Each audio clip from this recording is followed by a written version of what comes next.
দর্শক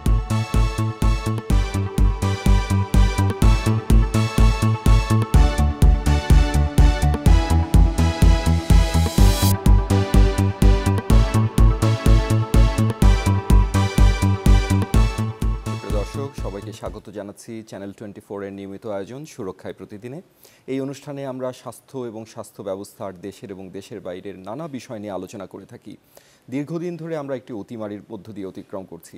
অতিমারি যেন গিয়েও আবার ফিরে আসছে নতুন রূপ নিয়ে, নতুন নতুন চ্যালেঞ্জ নিয়ে আমাদের সামনে আবির্ভূত হচ্ছে। সেরকম একটি নতুন চ্যালেঞ্জ আমাদের সামনে আছে, সেটি হচ্ছে ওমিক্রন ভ্যারিয়েন্ট। ভাইরাসের বিবর্তন ঘটবে এটাই স্বাভাবিক, কিন্তু কিছু কিছু বিবর্তন আমাদেরকে অতিরিক্ত ঝুঁকির মধ্যে ফেলে দেয়, যেটা নিয়ে বিশ্বব্যাপী প্রচুর আলোচনা হয় বা হচ্ছে, সেটি হচ্ছে ওমিক্রন ভ্যারিয়েন্ট। আজকে এই বিষয়টি নিয়ে আমরা কথা বলবো ওমিক্রন ও বিশ্ব পরিস্থিতি নিয়ে। সাথে আছে আমি ডক্টর তৌফিক জোয়ারদার, আমি জনস্বাস্থ্য ও স্বাস্থ্য ব্যবস্থা বিশেষজ্ঞ। আর আমাদের সাথে অতিথি হিসেবে আসছেন একজন অত্যন্ত প্রিয় মানুষ, ডক্টর রাজীব চৌধুরী। তিনি চেয়ার ও অধ্যাপক, global health, Stempel College of Public Health and Social Work, Florida International University, মার্কিন যুক্তরাষ্ট্র। এছাড়া কিছু কথা তার সম্পর্কে না বললেই নয়, অত্যন্ত তরুণ এই জনস্বাস্থ্য বিজ্ঞানী।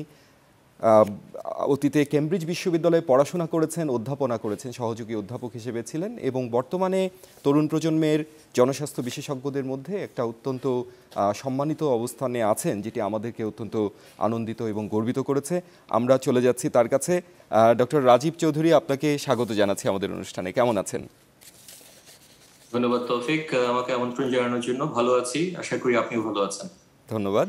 আমি যেটা বলছিলাম শুরুতে, যে ওমিক্রন ভ্যারিয়েন্ট নিয়ে আমরা কথা বলবো। এখন এটা নিয়ে বিশ্বব্যাপী প্রচুর আলোচনা হচ্ছে এবং কিছুটা ভীতিরও সঞ্চার হয়েছে সারা পৃথিবীতে, এবং সেই ভীতির বহিঃপ্রকাশও যেভাবে ঘটেছে সেটা নিয়েও আবার কোশ্চেন এসেছে। যেমন শাটডাউন করে দেওয়া হয়েছে অনেক দেশ, যেগুলো নিয়ে আফ্রিকার অনেক দেশ কিন্তু অভিযোগ জানিয়েছে। এটা কি তাদের ট্রান্সপারেন্সিকে তাহলে এক ধরনের পেনালাইজ করা হচ্ছে কিনা, তাদেরকে শাস্তির মুখোমুখি করা হচ্ছে কিনা সত্যি কথা বলার জন্য।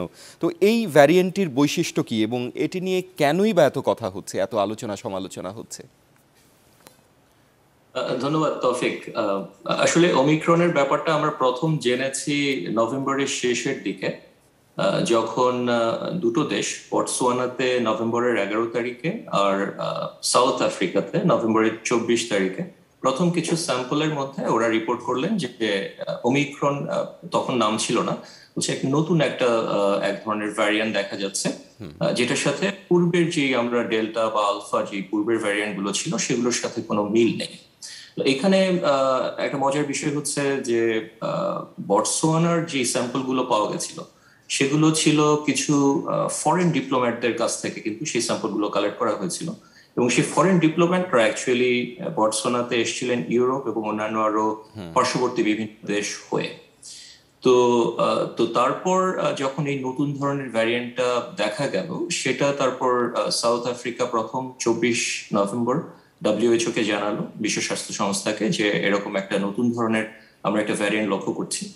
এবং তারপর 26 তারিখে, যতটুকু মনে পড়ে নভেম্বরের, তখন এটাকে ভ্যারিয়েন্ট অফ কনসার্ন হিসেবে WHO জিনিসটাকে একটা ঘোষণা দিল। তো এখানে আপনি যেটা বলেছেন সেটা অ্যাবসলিউটলি রাইট। এটা এই ঘোষণার পরপরই কিন্তু আফ্রিকার বিভিন্ন দেশগুলোর যে ট্রাভেলের যে নিষেধাজ্ঞা চলে আসলো, কিন্তু যদিও বটসোয়ানাতে প্রথম যে কেসগুলো এসেছিল তারা কিন্তু অ্যাকচুয়ালি এটা ডিবেটেবল যে তারা ওই লোকাল কান্ট্রি থেকে ছিল কিনা, কারণ তাদের পজিটিভ ট্রাভেল হিস্ট্রি ছিল ইউরোপে এবং তারা সবাই ডিপ্লোম্যাট ছিলেন। জি, এখন এর বিস্তার বিশ্ব স্বাস্থ্যের জন্য কতটুকু ঝুঁকিপূর্ণ বলে আপনি মনে করছেন? তো এখানে এই ওমিক্রনটা নিয়ে কেন আমরা এতটা সবাই উদ্বিগ্ন বা এক্সাইটেড, আপনি যেটাই বলেন, এটার মূল যে কারণ সেটা হচ্ছে যে যেই স্পিডে এটা ছড়াচ্ছে, দ্য রেট অফ এক্সপ্রেশন যেটাকে আমরা বলি, সেটা আনপ্রেসিডেন্টেড, এটা আমরা আগে দেখিনি। যেমন আমরা যদি ডেল্টা ভ্যারিয়েন্ট যেটা আমরা ফেস করেছি জাস্ট কিছুদিন আগে, সেটার সাথে তুলনা করি, এটা প্রায় 3 থেকে 5 গুণ দ্রুত ছড়াচ্ছে। আমরা যেটাকে আর বলি যে ইফেক্টিভ রিপ্রোডাকশন নাম্বার, যে আপনি এটা একজন মানুষ ইনফেক্টেড হলে আর কতজন মানুষকে এটা ছড়াতে পারবে, সেই আর ভ্যালুটা আমরা দেখতে পাচ্ছি 3 থেকে 5, রাইট? এটা ভ্যারি করছে। এটা সাংঘাতিক ইনফেকশাস একটা ভ্যারিয়েন্ট এবং খুব দ্রুত ছড়াতে। আপনি যদি ইংল্যান্ডের কথা চিন্তা করেন, সেখানে প্রতি 2 দিনে এটা কিন্তু ডাবল হয়ে যাচ্ছে নতুন কেস। তো এটা দেখায় যে এটা অসম্ভব দ্রুত ছড়াতে পারে, এটা একটা খুব চিন্তার একটা বিষয়।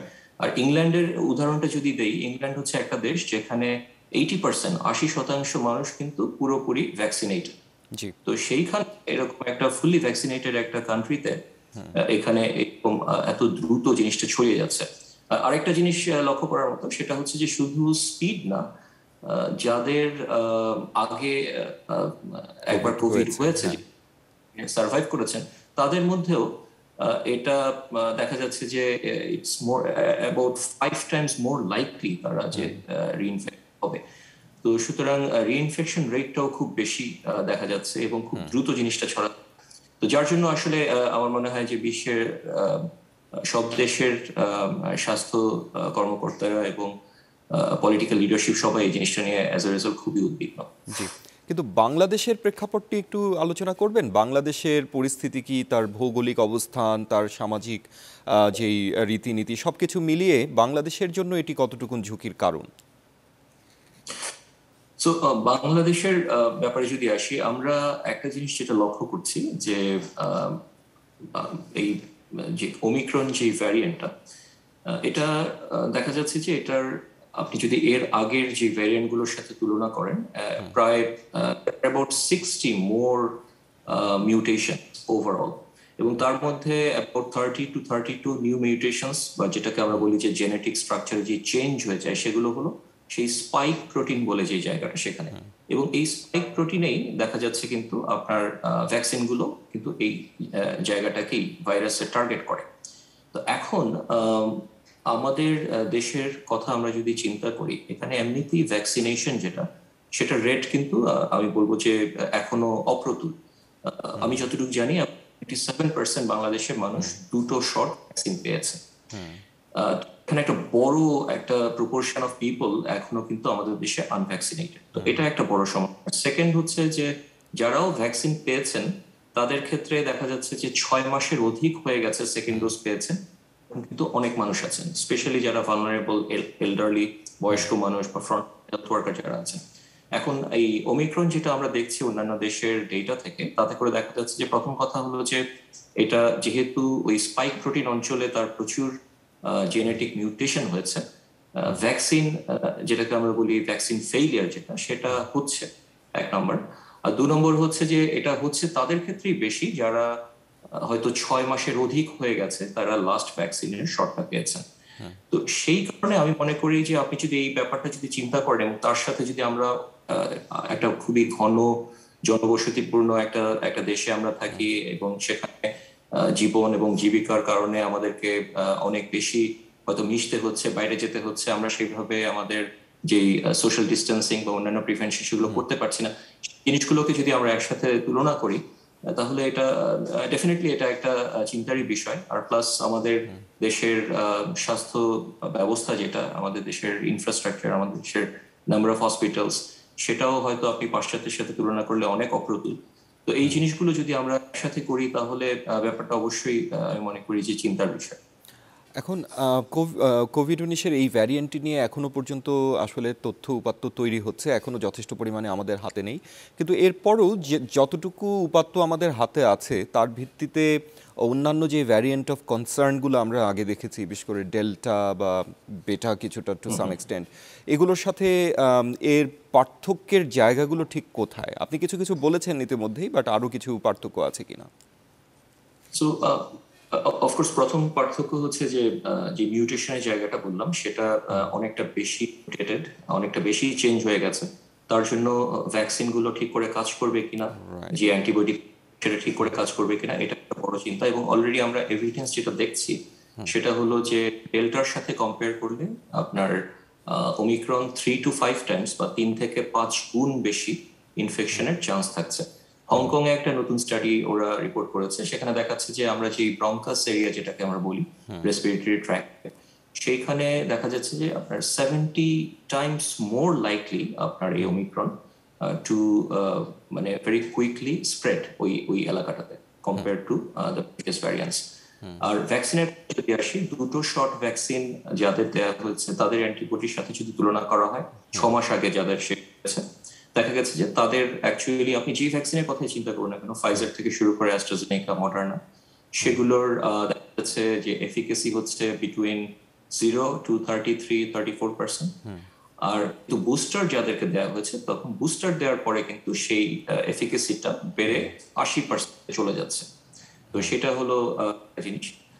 তবে এই এফিকেসিটা একটা হলো শুধু ইনফেকশন, নতুন ইনফেকশন হওয়ার ক্ষেত্রে, আরেক হচ্ছে যে সিভিয়ার ডিজিজ বা ডেথ, সেই ক্ষেত্রে কিন্তু গুলো এখনো কাজ করছে। স্পেশালি বুস্টার শট যখন দেয়া হবে, সেটা কিন্তু আমরা এখন পর্যন্ত আমাদের লিমিটেড যে ডেটা আমরা দেখেছি যে এখনো প্রায় 80-85% কাজ করছে। যদিও এখানে কিছুটা ভ্যারিয়েশন আছে, যে ফাইজার বা মডার্না এমআরএনএ বেসড সেগুলো বেটার কাজ করছে কম্পেয়ার টু হয়তো অন্যান্য যেগুলো অ্যাস্ট্রাজেনেকা বা সাইনোভ অথবা অন্যান্য যে ভ্যাকসিন গুলো আছে। কিন্তু তারপরেও বুস্টার শট ডেফিনেটলি বেটার কাজ করছে, স্পেশালি সিরিয়াস ডিজিজ গুলোর ক্ষেত্রে। কিন্তু মানে ট্রান্সমিশনের কথা যদি চিন্তা করি, ডেফিনেটলি এই ওমিক্রন সব পূর্বের সমস্ত রেকর্ড গুলো ভেঙে দিয়েছে যে কত দ্রুত ছড়ানোর ক্ষেত্রে। সেটাই হচ্ছে আমাদের জন্য সবচেয়ে চিন্তার বিষয়। কনসার্ন। ডক্টর রাজীব চৌধুরী, আমরা কথা বলছিলাম ওমিক্রন ভ্যারিয়েন্ট নিয়ে, এবং আপনি ওমিক্রন ভ্যারিয়েন্টের সাথে এর আগের যেসব ভ্যারিয়েন্ট অফ কনসার্ন ছিল সেগুলোর একটা তুলনামূলক চিত্র খুব চমৎকারভাবে তুলে ধরেছেন। কিন্তু এই যে পার্থক্য ওমিক্রনের সাথে অতীতের ভ্যারিয়েন্টগুলোর, সেটি আসলে কি বার্তা বহন করছে জনস্বাস্থ্য বিশেষজ্ঞদের জন্য, এবং তার পরিপ্রেক্ষিতে মার্কিন যুক্তরাষ্ট্র, ইউরোপের বিভিন্ন দেশ এবং চীনে কি ধরনের ব্যবস্থা, প্রতিকার বা প্রতিরোধমূলক ব্যবস্থা গ্রহণ করা হয়েছে? ধন্যবাদ তৌফিক। আমি যদি ইউরোপ দিয়ে শুরু করি, যেখানে সবচেয়ে বেশি এখন এই অতিমারি আমরা ওমিক্রনের জন্য দেখতে পাচ্ছি, এবং বিভিন্ন হেলথ সিস্টেম সেখানে বিভিন্নভাবে রিয়াক্ট করছে। যেমন ইংল্যান্ড বা ইউকে, যুক্তরাজ্য যেটা করছে, ওরা তাদের প্ল্যান হলো যে বুস্টার শটকে স্কেল আপ করে বা এক্সপেডাইট করে ওরা এই ক্রাইসিসটা থেকে বের হয়ে আসতে চাইছে। সো ওদের সরাসরি এখন পর্যন্ত তাদের ওরকম স্ট্রিক্ট কোনো মেজারে তারা যায়নি, কিন্তু তারা যেটা করছে, যে বুস্টার শট সেটাকে স্কেল আপ করছে। তো আরেক প্ল্যান আছে, সেটা হলো যে যদি বুস্টার শট করেও যদি ওরা কভার করতে না পারে, ক্রিসমাসের পরে হয়তো 2 সপ্তাহের জন্য একটা, যেটাকে বলছে সার্কিট ব্রেকার, একটা লকডাউন ওরা দেওয়ার চিন্তা ভাবনা করছে। এছাড়া নেদারল্যান্ডসে আজকে থেকে একটা লকডাউন শুরু হয়েছে। ইটস দ্য ফার্স্ট কান্ট্রি ইউরোপে যারা লকডাউনে আছে। ফ্রান্সও চিন্তা ভাবনা করছে, এবং ফ্রান্সের হেলথ মিনিস্টার অ্যাকচুয়ালি জিনিসটাকে ডেসক্রাইব করেছিলেন যে ওমিক্রনটা হচ্ছে অনেকটা একটা লাইটনিং এর মতো, মানে একটা বিদ্যুতের মতো ছড়িয়ে যাচ্ছে।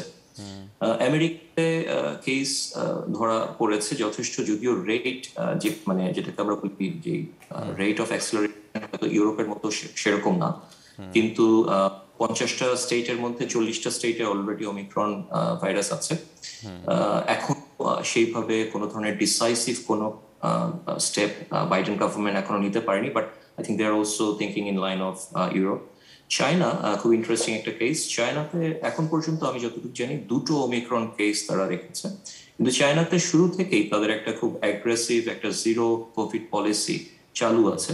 সেটা হলো যে কোনো নতুন ভ্যারিয়েন্টের যে কোনো নতুন কেস যদি কোনো একটা প্রদেশে ধরা পড়ে, সাথে সাথে তারা সেই প্রদেশকে লকডাউন করবে এবং সেখানে অ্যাগ্রেসিভ টেস্টিং হবে। যেমন একটা কেস গুয়াংজু প্রদেশে যখন তারা পেল, ওই লোকের নেইবারহুডে 10,000 লোক ওরা সাথে সাথে টেস্টিং করেছে, মাস টেস্টিং যেটাকে বলে।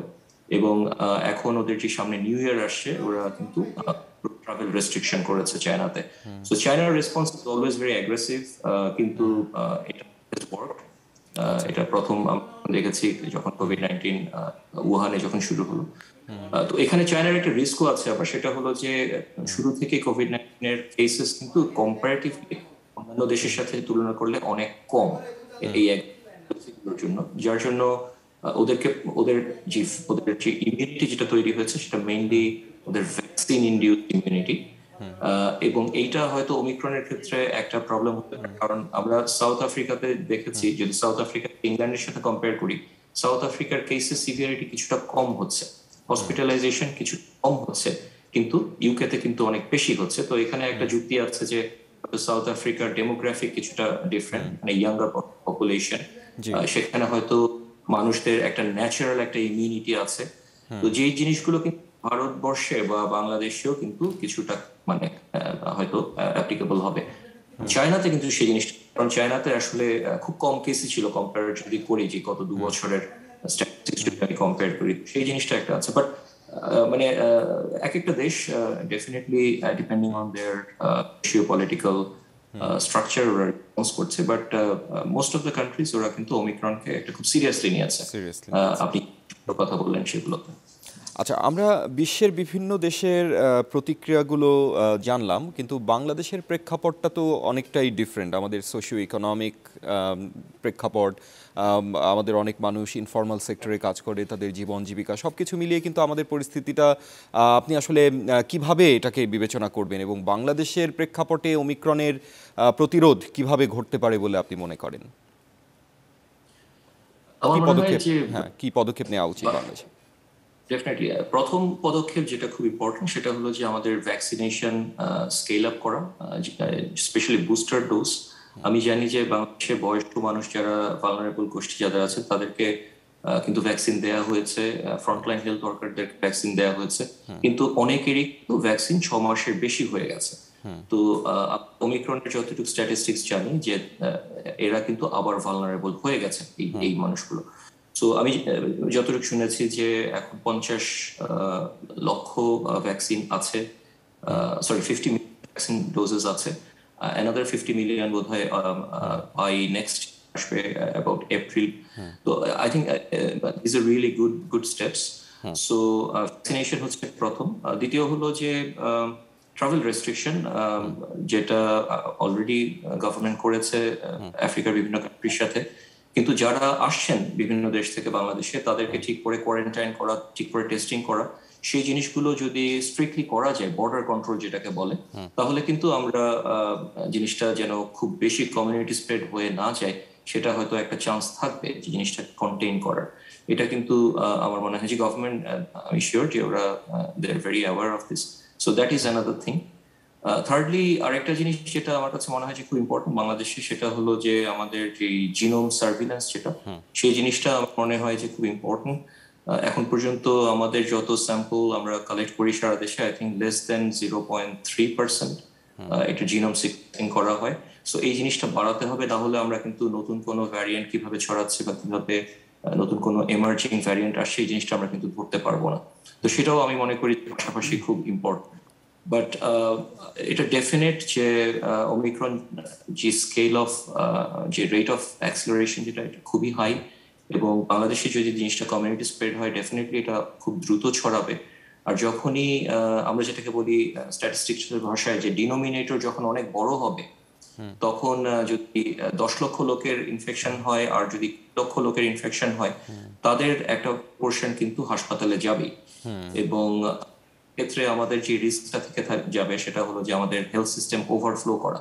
তো সেইটার জন্য আমাদের প্রিপারেশন নিতে হবে। আমাদের এর আগের যে গুলো গেছে সেখানে আমাদের যে শিক্ষণীয় যে জিনিসগুলো ছিল সেগুলো থেকে এক্সাম্পল নিয়ে আমাদেরকে প্রিপেয়ার হতে হবে, স্পেশালি ইউ বা অন্যান্য যে জিনিসগুলো। তো বাট আমি আশা করব যে সেই পরিস্থিতি হয়তো বাংলাদেশে যাবে না, এবং ওমিক্রনের এই ইনফেকশনটা হয়তো মেইনলি একটা মাইল্ড ধরনের একটা ওয়েভই হবে।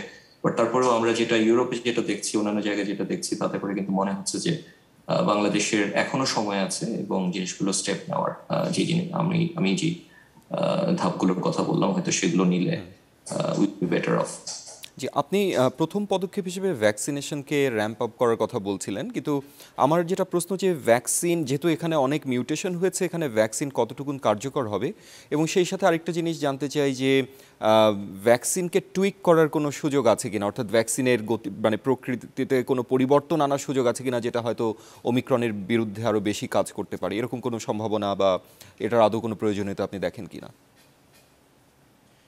আমরা এখন পর্যন্ত যেসব এভিডেন্স পেয়েছি, ফাইজার বা অন্যান্য ভ্যাকসিনের, প্রত্যেকটা ভ্যাকসিন কোম্পানি তাদের কিন্তু ল্যাব বেসড টেস্ট অলরেডি করেছে যে যারা 2টো শট পেয়েছে তাদের ক্ষেত্রে ওমিক্রন কতটুকু কাজ করবে, ওমিক্রনকে প্রিভেনশন কতটুকু কাজ করবে, এবং যারা বুস্টার পেয়েছেন তাদের। সো দেখা গেছে যে যারা বুস্টার শট পেয়েছেন বা যারা খুব মানে রিসেন্টলি কোভিড শট পেয়েছেন তাদের ক্ষেত্রে কিন্তু সিভিয়ার ডিজিজ যে প্রিভেনশন সেটা কিন্তু 80% কিন্তু এফিকেসি আছে। তো সেক্ষেত্রে ভ্যাকসিন ডেফিনেটলি কাজ করবে এবং সেটা যদিও আমরা রিয়েল ওয়ার্ল্ড এভিডেন্স এখনো পাইনি, এগুলো আমি যে এভিডেন্স গুলোর কথা বললাম এগুলো মেইনলি হচ্ছে আপনার ছোট আকারে ল্যাব বেসড যে এভিডেন্স, কিন্তু অলরেডি আমরা কিন্তু দেখেছি যে আপনার এর কিছু কিছু যেগুলো আপনার রিয়েল ওয়ার্ল্ডে অলরেডি ইংল্যান্ডে করা হয়েছে সেটা আমরা ওই যে ফলাফলগুলো সেগুলোর সাথে কিন্তু আমরা কনসিস্টেন্সি দেখেছি। তো সেক্ষেত্রে কনফিডেন্সের সাথে বলা যায় যে আপনার অ্যাটলিস্ট সিভিয়ার কেসেস এবং ডেথ যেগুলো অ্যাডভার্স যে আউটকাম গুলো কোভিড ভ্যাকসিন যদি দেয়া হয় সেটা যেই ভ্যাকসিনই দেয়া হোক এই সিভিয়ার ডেথ গুলো এবং বা সিভিয়ার ইভেন্ট গুলো সেটা প্রোটেকশন হবে। এখানে একটা জিনিস ইম্পর্টেন্ট, সেটা হলো একটা ভ্যাকসিন যখন দেয়া হয় এটা দুভাবে কাজ করে।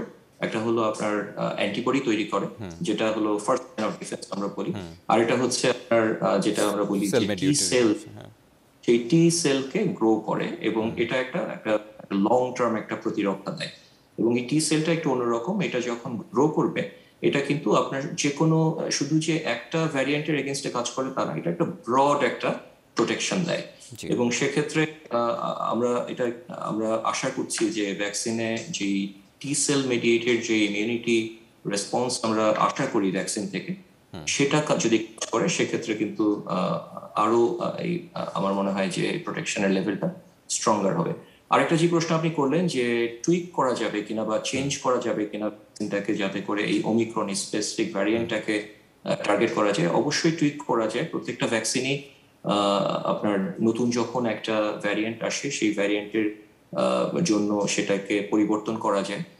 এবং কিন্তু এখানে মুশকিলটা হলো যে কোনো ভ্যাকসিনই সেটাকে ল্যাবরেটরিতে টুইক করে সেটাকে যদি আবার আপনার সেই ম্যাস স্কেলে যখন ম্যানুফ্যাকচারিং করতে হবে, স্কেল আপ করতে হবে, তো সেই জিনিসটা করতে কিন্তু সময় লাগবে এবং এটা 6 থেকে 12 মাস সময় লেগে যেতে পারে।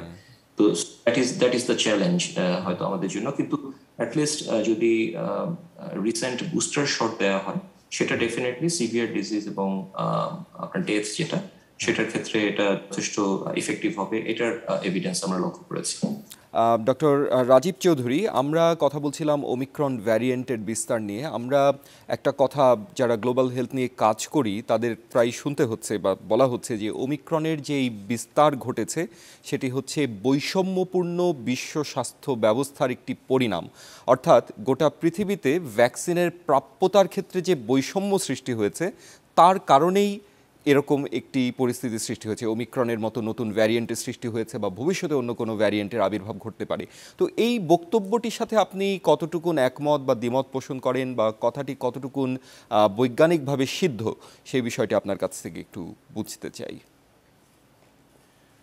আমি আমার মনে হয় এই স্টেটমেন্টের সাথে একমত। প্রথম কথা হলো যে ভ্যাকসিনের আমরা যেটাকে বলি বৈষম্য বা ইনইকুইটি সেটা আছে কিনা, সেটা ডেফিনেটলি আছে। আমাদের কোভিড-19 ভ্যাকসিন তৈরি করতে মাত্র 1 বছর সময় লেগেছে এবং এটা রেকর্ড ব্রেকিং একটা টাইম। অথচ সারা পৃথিবীকে ভ্যাকসিনেশন দিতে আমাদের 4 বছর সময় লাগবে। এখন এটা ডেফিনেটলি একটা সমস্যা এবং এটার পেছনে অনেকগুলো কারণ আছে। আমরা দেখেছি যে কিভাবে পাশ্চাত্য দেশগুলো কিভাবে ভ্যাকসিন নিয়ে তারা হোর্ডিং করেছে, যেটাকে বলে জমা করে রেখেছে, স্টোর করেছে। এখন সেইটা একটা সমস্যা। আমরা দেখেছি যে কিভাবে ভ্যাকসিন ডিপ্লোমেসি হয়েছে, যেখানে বিভিন্ন দেশ যেখানে ভ্যাকসিন তৈরি হচ্ছিল তারা সেই ভ্যাকসিন প্রোডাকশন বন্ধ করেছে বা এক্সপোর্ট বন্ধ করেছে। তো সেইটা ডেফিনেটলি, যেমন সেরাম ইনস্টিটিউট অফ ইন্ডিয়া যেখানে অ্যাস্ট্রাজেনিকা ভ্যাকসিন তৈরি হচ্ছিল, অক্টোবরের শেষ পর্যন্ত আমি যতটুকু জানি তাদের ভ্যাকসিনেশন এক্সপোর্ট কমপ্লিটলি বন্ধ ছিল। তো এখন অনেকগুলো ফ্যাক্টর আছে যেটা কিন্তু অবশ্যই সারা পৃথিবীর মানুষকে ভ্যাকসিনেশন পেতে কিন্তু এটা অবস্ট্রাক্ট করেছে। এখন এটার ফলাফল কি হতে পারে? আমি যদি এখন আফ্রিকার দিকে তাকাই, less than 10% পিপল সেখানে 2টা ভ্যাকসিন শট পেয়েছে।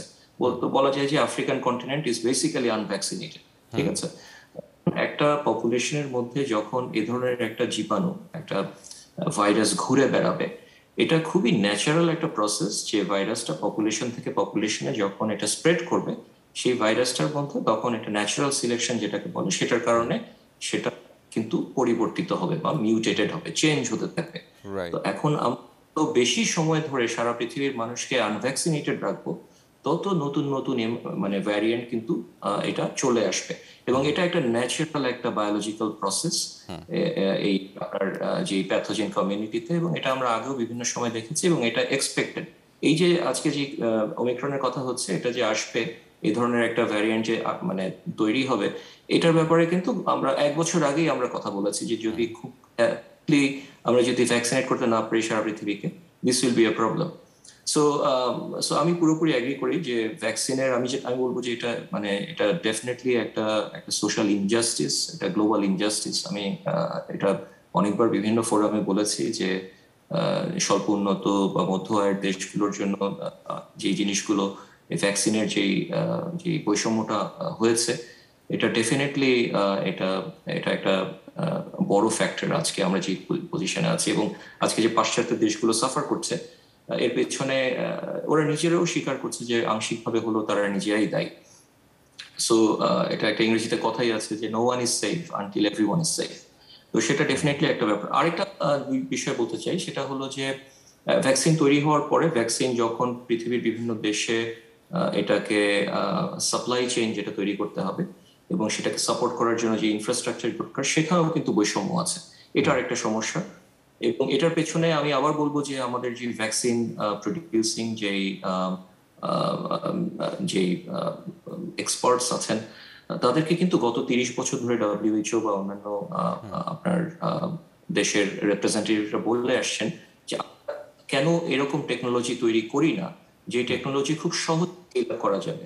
আমরা কেন এখনো এমআরএনএ বেসড ভ্যাকসিন তৈরি করতে কোটি কোটি টাকা খরচ করছি, যেটা ওই আল্ট্রা কোল্ড টেম্পারেচারে কোল্ড চেইন মেনটেন করতে হয়? আমরা কেন থার্মোস ভ্যাকসিন তৈরি করছি না, যেগুলো সিম্পলি আপনি basically you can post it, আপনি চিঠি দিয়ে পাঠিয়ে দিতে পারবেন, যেটা সেলফ অ্যাডমিনিস্টার করা যাবে, যেটার জন্য কোনো ট্রেন লোক না, যেটার জন্য কোনো ফ্রিজার লাগবে না।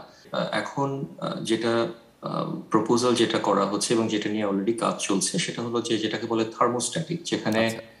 রুম টেম্পারেচারে আমরা ভ্যাকসিন মেনটেন করতে পারবো। তফিক, শোনা যাচ্ছে হ্যাঁ, আমার আমরা কথা? শুনতে পাচ্ছি। জি। হ্যাঁ। সো যেমন স্ট্যানফোর্ড ইউনিভার্সিটিতে কাজ চলছে যে নেজাল ভ্যাকসিন কোভিড এর, সেটা তৈরি করার চেষ্টা করা হচ্ছে, যেটার কোনো ফ্রিজার টেম্পারেচারে এটা মেনটেন করতে হবে না, যেটা একজন পেশেন্ট সেলফ অ্যাডমিনিস্টার করতে পারবে, নিজেই দিতে পারবে। এবং আমাদেরকে আসলে সেই মডেলেই যেতে হবে ভবিষ্যতে, যদি আমাদের এই বৈষম্যগুলোকে যদি কমাতে হয়, যেখানে আমরা এমন টেকনোলজি তৈরি করব যেগুলো আসলে খুব সহজে, আপনি 7 বিলিয়ন মানুষ সারা পৃথিবীতে আছে, পৌঁছে দেওয়া যাবে। তো সেই জিনিসগুলো আমার মনে হয় যে ইম্পর্টেন্ট। কারণ একটা ইনইকুয়ালিটি অথবা বৈষম্য যেটা বলবেন, সেটা ভ্যাকসিন যেই ভ্যাকসিনেশন অপারেশন যেটা, সেখানেও কিন্তু সেই ইনফ্রাস্ট্রাকচারও রয়ে গেছে। আচ্ছা, আমি একটু ভবিষ্যতের দিকে তাকাতে চাচ্ছি যে ভবিষ্যৎ গতি প্রকৃতি আপনি কেমন মনে করছেন যে কি হতে পারে কোভিড-19-এর ভবিষ্যৎ গতি প্রকৃতি? আরও কি নতুন নতুন ভ্যারিয়েন্ট আসবে, নাকি নতুন কোনো জীবাণু দ্বারা আমাদেরকে নতুন করে আক্রান্ত হবার একটা আশঙ্কা সৃষ্টি হবে? কি ভাবছেন আপনি ভবিষ্যৎ নিয়ে? সো এখন এটা নিয়ে প্রচুর চিন্তা ভাবনা হচ্ছে, এবং সো ফার 3টা হয়তো সিনারিও হতে পারে। একটা হচ্ছে যে আমরা যেরকম সিরিয়াস এবং অনেক বেশি ট্রান্সমিসেবল নতুন ভ্যারিয়েন্ট আসবে এবং সেটার জন্য high disease, high death rate থাকবে। এটা একটা সিনারিও, যেটা হচ্ছে যে সবচেয়ে, আমি মনে করি যে নেগেটিভ সিনারিও। আরেকটা সিনারিও হতে পারে যে যেখানে আমরা যদি ঠিক করে ভ্যাকসিনেশন ড্রাইভ আমরা যদি এক্সটেন্ড করতে পারি, সারা পৃথিবীর মানুষকে খুব দ্রুত ভ্যাকসিনেশন করতে পারি, সেক্ষেত্রে হয়তো একটা আমরা যেটাকে বলি এন্ডেমিক একটা ডিজিজ হওয়া, যেখানে হচ্ছে যে ডিজিজটা পুরোপুরি ইরাডিকেটেড হবে না বা চলে যাবে না, একটা লো লেভেলে এটা থাকবে, যেটা হয়তো অন্যান্য করোনা ভাইরাস যে গুলো আছে কোভিড ছাড়া, সেটা একটা সিনারিও হতে পারে। কিন্তু সেটার জন্য আমার ভ্যাকসিনেশন কভারেজ বাড়াতে হবে, আমার টেস্টিং বেটার করতে হবে। থার্ড আরেকটা সিনারিও হতে পারে, যেটা হচ্ছে ফ্লু যেটা হয়, সেটা হলো অনেকটা সিজনাল, যে কোভিডটা হয়তো শীতকালে বা এরকম কোনো একটা সময় বেশি বাড়বে। তো দ্যাট ইজ অ্যানাদার পসিবিলিটি, আরেকটা সিনারিও যেটা হয়তো আমরা চিন্তা করছি। বাট সেটার জন্যও কিন্তু আমাদের ভ্যাকসিনেশন ড্রাইভ থাকতে হবে, কভারেজ বেটার করতে হবে, এবং we have to have better medications, এবং সেটা কিন্তু অলরেডি কিছু কিছু সাকসেস স্টোরি আমরা দেখছি যে বিভিন্ন অ্যান্টিভাইরাল যেগুলো এসছে নিউ জেনারেশন, সেগুলো খুব ভালো কাজ করছে কোভিড এর এগেনস্টে, মলনুপিরাভির ফর এক্সাম্পল, তারপর মনোক্লোনাল অ্যান্টিবডি যেগুলো কাজ করছে। সো মানে আমরা যদি বোথ ভ্যাকসিনেশন কভারেজ এবং ট্রিটমেন্ট এই দুটো ডোমেইনেই যদি আমরা ভালো করি, সেক্ষেত্রে হয়তো আমাদের জন্য বেস্ট কেস সিনারিও হবে যে হয়তো এন্ডেমিক অথবা সিজনাল যেই সিনারিও সেখানে। তো বাট এখনো this is too early to say, কারণ আমরা এখনো আসলে most of the world is still not vaccinated. তো দ্যাটস অ্যানাদার প্রবলেম। এবং ভবিষ্যতে যে নতুন ভ্যারিয়েন্ট গুলো হয়তো আসবে, সেগুলো কতটুক ভিরুলেন্ট হবে, কতটুক সিরিয়াস হবে, সেই জিনিসটা আসলে এখন প্রেডিক্ট করা ইজ ভেরি ডিফিকাল্ট। সেটার উপর ডিপেন্ড করছে যে আসলে কোন সিনারিওটা আমরা দেখবো ভবিষ্যতে। আর শেষ আপনার কাছে যেটা জানতে চাচ্ছি যে বাংলাদেশের স্বাস্থ্য ব্যবস্থাকে রেজিলিয়েন্ট আমরা কিভাবে করে তুলতে পারি, কারণ এরকম নতুন নতুন ক্রাইসিস বা বিপদ বা মহামারী বা অতিমারি আমাদেরকে কিন্তু বারবার আমাদের দেশে আসতে থাকবে, কিন্তু তার বিরুদ্ধে আমাদের কেমন স্বাস্থ্য ব্যবস্থা থাকা উচিত যেটা এগুলোর বিরুদ্ধে একটা ব্রড স্পেকট্রাম একটা প্রতিরোধ তৈরি করতে পারবে। একটা রেজিলিয়েন্ট স্বাস্থ্য ব্যবস্থাকে আপনি কিভাবে দেখেন, কি হওয়া উচিত, কেমন পরিবর্তন হওয়া উচিত আমাদের স্বাস্থ্য ব্যবস্থায়? এটা খুব খুব ইম্পর্টেন্ট কোয়েশ্চেন তৌফিক, এবং আপনি নিজেও একজন হেলথ সিস্টেম সায়েন্টিস্ট। বাংলাদেশের হেলথ সিস্টেম নিয়ে আমরা অনেক চিন্তা ভাবনা করেছি, অনেক ডিসকাশন করেছি, অনেক ডিবেট করেছি, এবং অনেক ধরনের প্রপোজাল এসছে, এবং শুধু বাংলাদেশের জন্য না, সেও স্বল্প উন্নত দেশগুলোর জন্য অনেক ধরনের মডেলস আসছে। আমরা নিজেরাও ইউনিভার্সিটি অফ সোয়াসলন এবং ব্র্যাকের সাথে কাজ করে আমরা একটা ইন্টিগ্রেটেড হেলথ সিস্টেম একটা প্রপোজাল দিয়েছি, একটা ফ্রেমওয়ার্ক তৈরি করেছি। কিন্তু আমার কাছে যেটা মনে হয় যে কয়েকটা জিনিস মানে খুবই দরকার। এক হচ্ছে যে আমাদের ফার্স্ট অফ অল ইনভেস্টমেন্ট বাড়াতে হবে স্বাস্থ্যের জন্য। আমরা এখনো আমাদের বাজেট, লেটেস্ট বাজেট যেটা, সেটার হেলথ সেক্টরে সেটার পেছনে ইনভেস্টমেন্ট হলো লেস দেন 1% অফ জিডিপি। এখন যেটা প্রপোজাল আছে ওয়ার্ল্ড ওয়াইড, যেমন G20, ওরা পুশ করছে যে স্বল্প উন্নত দেশগুলো তাদের 1% অফ দ্য জিডিপি থেকে এটাকে ডাবল করতে পারে কিনা, যে অ্যাটলিস্ট 2% অফ দ্য জিডিপি করা যায় কিনা। ইনভেস্টমেন্ট ছাড়া health sector will always be in some will remain vulnerable. এটা একটা বড় একটা ইম্পর্টেন্ট জিনিস। সো আমার কাছে যেটা মনে হয় এটা একটা, যে ইনভেস্টমেন্ট বাড়াতে হবে। তাহলে আমার অনেক ভালো ভালো যে সমস্ত আইডিয়া আমাদের দেশের স্বাস্থ্যবিজ্ঞানীরা যেগুলো প্রপোজ করছেন সেগুলোকে ইমপ্লিমেন্ট করা যাবে। এটা হলো প্রথম। এবং সেটাকে প্রপারলি ইমপ্লিমেন্ট করা, সেই যে নতুন অ্যালোকেটেড যে ফান্ডিং সেটাকে। সেকেন্ডলি হচ্ছে যে আমাদের একটা খুব বড় একটা স্ট্রেংথ হচ্ছে কমিউনিটি হেলথ। আমি মনে করি আমাদের কমিউনিটি হেলথ স্ট্রাকচার কিন্তু স্ট্রং, এবং বহু দশকের অভিজ্ঞতা আছে আমাদের কমিউনিটি হেলথ ওয়ার্কারদের, বা আমাদের কমিউনিটি সেন্টার যেগুলো আছে, সেগুলোকে কি করে আমরা ফার্দার ম্যাক্সিমাইজ করতে পারি। হ্যাঁ জি, যেটা হয়তো আমাদেরকে করবে। ধন্যবাদ। আমরা যেটা দুটো বিষয় বিষয় আপনি খুব সঠিক বলেছেন, যে ফাইন্যান্সিংটা আমাদের বাড়াতে হবে, যেহেতু এটা অনেক বাজেটটা অনেক কম আছে, এবং কমিউনিটিকে মোবিলাইজ করা। তো এই আলোচনাগুলোর মধ্যে দিয়ে আমাদের আলোচনা আজকে এখানে শেষ করব। আরও অনেক কিছু আমাদের বলার আছে, আলোচনা করার আছে, ভবিষ্যতে আমরা এগুলো নিয়ে আরও আলোচনা করব। আপনাকে অনেক ধন্যবাদ জানাচ্ছি আমাদেরকে সময় দেওয়ার জন্য, ডক্টর রাজীব চৌধুরী। দর্শক, আমরা আমাদের অনুষ্ঠানের একদম শেষ পর্যায়ে পৌঁছে গিয়েছি। আজকে ওমিক্রন ভ্যারিয়েন্ট নিয়ে কথা হলো একটি রেজিলিয়েন্ট স্বাস্থ্য ব্যবস্থা আমরা কি করে পেতে পারি সেই বিষয় নিয়ে। সেখানে ডক্টর রাজীব চৌধুরী কিছু বিষয়ের কথা গুরুত্ব দিয়েছেন, যেমন ভ্যাকসিনেশন বাড়ানোর কোনো বিকল্প নেই। তিনি ট্রাভেল রেস্ট্রিকশন দেওয়ার কথা বলেছেন। কোয়ারেন্টাইন যেন সঠিকভাবে হয়, শুধুমাত্র কোয়ারেন্টাইন করলেই হবে না, সেটি যেন সঠিকভাবে তার বাস্তবায়ন ঘটে, সে বিষয়ে কিন্তু তিনি গুরুত্ব আরোপ করেছেন। বর্ডার কন্ট্রোলের কথা বলেছেন, যেন বাইরের দেশ থেকে আমাদের দেশে আসতে না পারে। জিনোম সার্ভেলেন্সের কথা বলেছেন, যে ক্ষেত্রে কিন্তু আমাদের বাজেটারি অ্যালোকেশন বাড়াতে হবে, ক্যাপাসিটি আমাদের বাড়াতে হবে। আর দ্বিতীয়ত, যদি অনেক বেশি মানুষ হঠাৎ করে আক্রান্ত হয়ে যায়, তাহলে সার্জ ম্যানেজমেন্টের ক্যাপাসিটি, অর্থাৎ হঠাৎ করে অনেক মানুষ আক্রান্ত হলে সেই আক্রান্ত মানুষদের চিকিৎসা এবং সেবার ব্যবস্থাপনাও কিন্তু আমাদের পরিকল্পনার মধ্যেই রাখতে হবে। এরকম একটি সমস্যার সমাধানের একটা যে রূপরেখা আমরা পেয়েছি, সেরকম রূপরেখাকে বাস্তবায়ন করে আমরা ভবিষ্যতের দিকে এগিয়ে যাব, এরকম প্রত্যাশা রেখে আজকের অনুষ্ঠান আমরা এখানে শেষ করছি। সবাই ভালো থাকুন, সুস্থ থাকুন।